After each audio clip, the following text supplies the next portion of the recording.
Bonjour à tout le monde.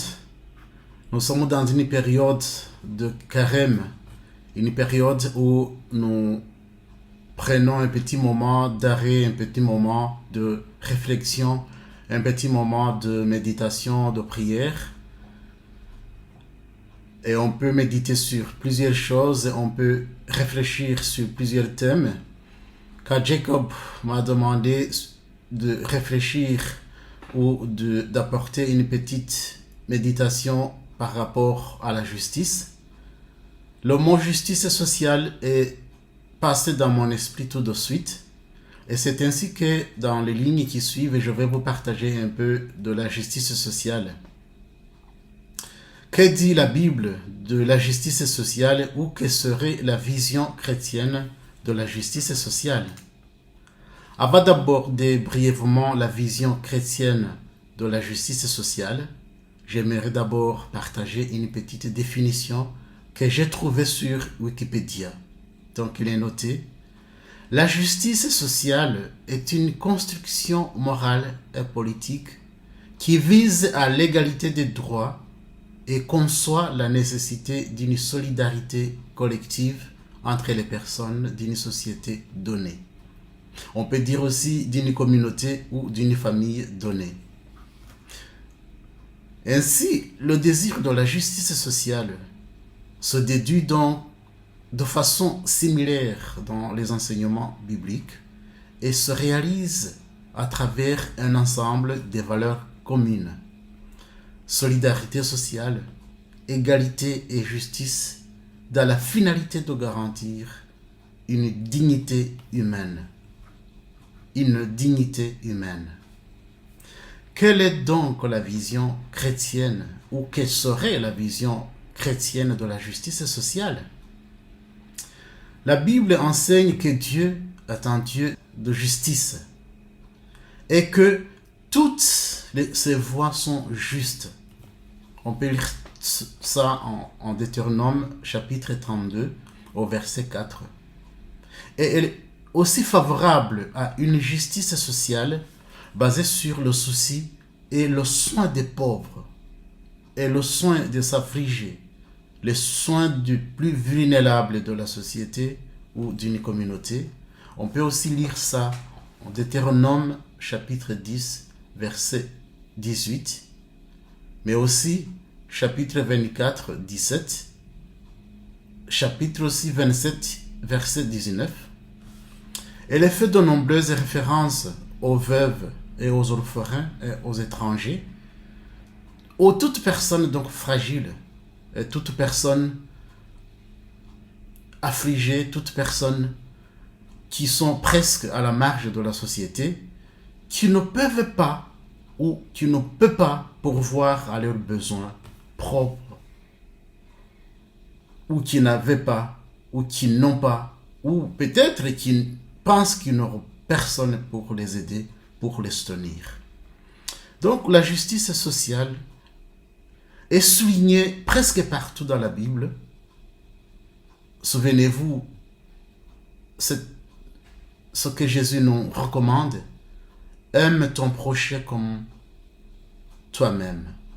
Aimer son prochain comme soi-même. On peut lire ça en Matthieu chapitre 22 au verset 39. Mais aussi un peu partout, le plus faible. Jésus aussi parle des plus petits au chapitre 25, verset 40 dans l'évangile de Matthieu, mais sans oublier la démonstration de Jacques dans son épître concernant la vraie religion. Jacques chapitre 1, verset 27.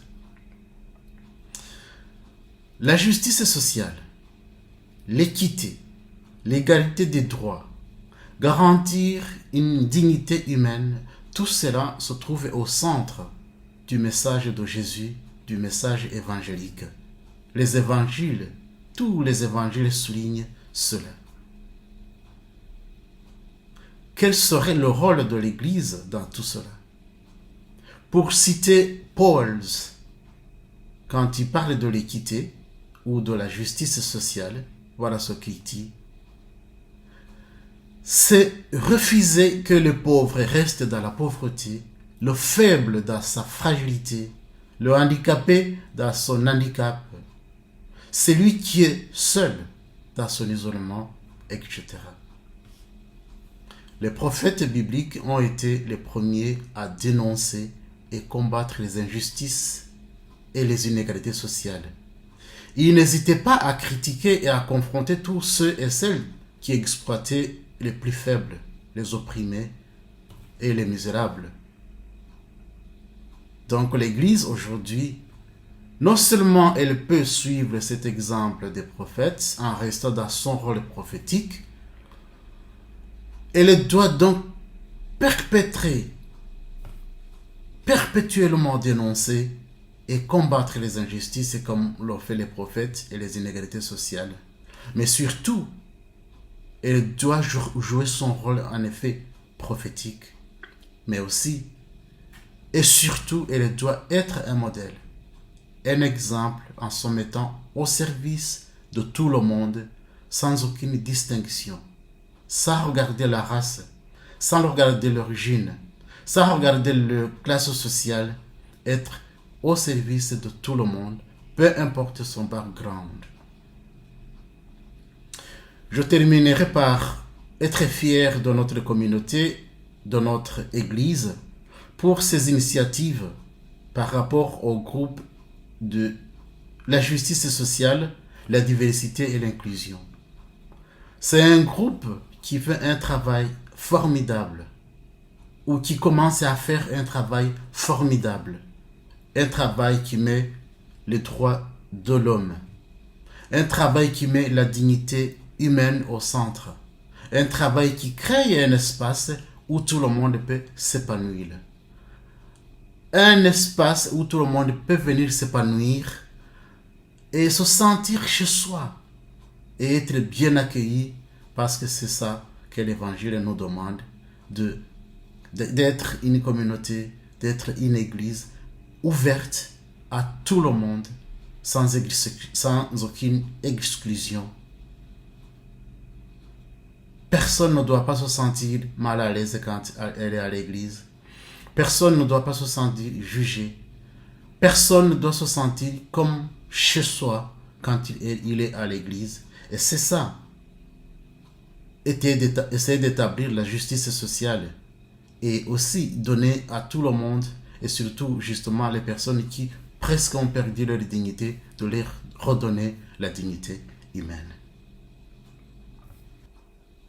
Je vous invite donc à soutenir ce groupe, mais aussi à soutenir d'autres initiatives à notre église, Community Kitchen, qui essaye de venir en aide à tous ceux qui n'ont pas à manger, et d'autres projets de l'église qui vont dans le sens de la justice sociale.